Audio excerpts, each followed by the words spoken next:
कोई नेता जब अपने गाड़ी से उतरता है ना, उसके बगल में जाके खड़ा हो जाते हैं, सर नमस्ते, और उसको कहते हैं कि जब हम ऐसे हाथ करेंगे ना, फटाक से क्लिक कर लेना तुम उसका, और सोशल मीडिया पे डालेगा, आज अमुक नेता से देश की राजनीति पर गंभीर चर्चा करने का अवसर प्राप्त हुआ है। यहाँ पर कन्हैया कुमार ने आज के युवाओं को राजनीति का असली महत्व बताया और बताया कि राजनीति सिर्फ खुद की पब्लिसिटी नहीं है।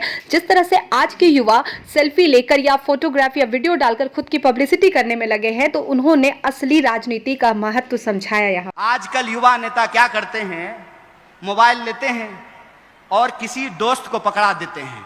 ध्यान से सुनना इस बात को, किसी दोस्त को पकड़ा देते हैं और कोई नेता जब अपने गाड़ी से उतरता है ना, उसके बगल में जाके खड़ा हो जाते हैं, सर नमस्ते, और उसको कहते हैं कि जब हम ऐसे हाथ करेंगे ना, फटाक से क्लिक कर लेना तुम उसको, और ज्यों ही वो ऐसे हाथ एक्शन देगा त्यों ही फोटो खींच लेगा और सोशल मीडिया पे डालेगा, आज अमुक नेता से देश की राजनीति पर गंभीर चर्चा करने का अवसर प्राप्त हुआ है।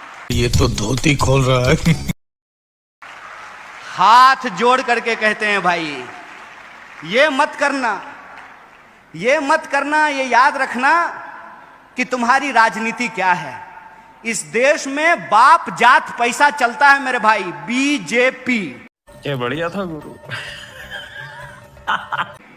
बाप जात पैसा, अगर बाप जात और पैसा नहीं है तो तुम्हारे पास एक ही विकल्प है, तुमको ऑथेंटिक होना पड़ेगा।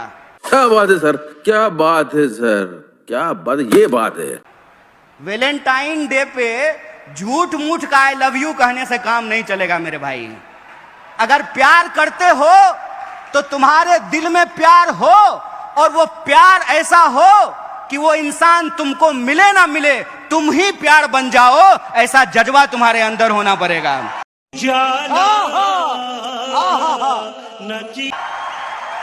और ऐसा जज्बा अगर तुम्हारे भीतर है तो मैं तुमको एक बात कह देता हूं, कोई बाप ऐसा बच्चा नहीं पैदा किया है कि संघर्ष की कोख से पैदा होने वाले इंसान का रास्ता रोक दे।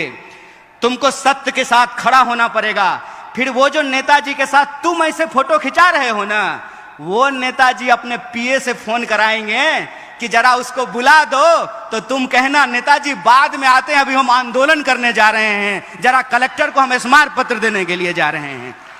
राजनीति का मतलब सत्य के लिए संघर्ष करना होता है, और सत्य की एक विचारधारा होती है, इस बात को याद रखना।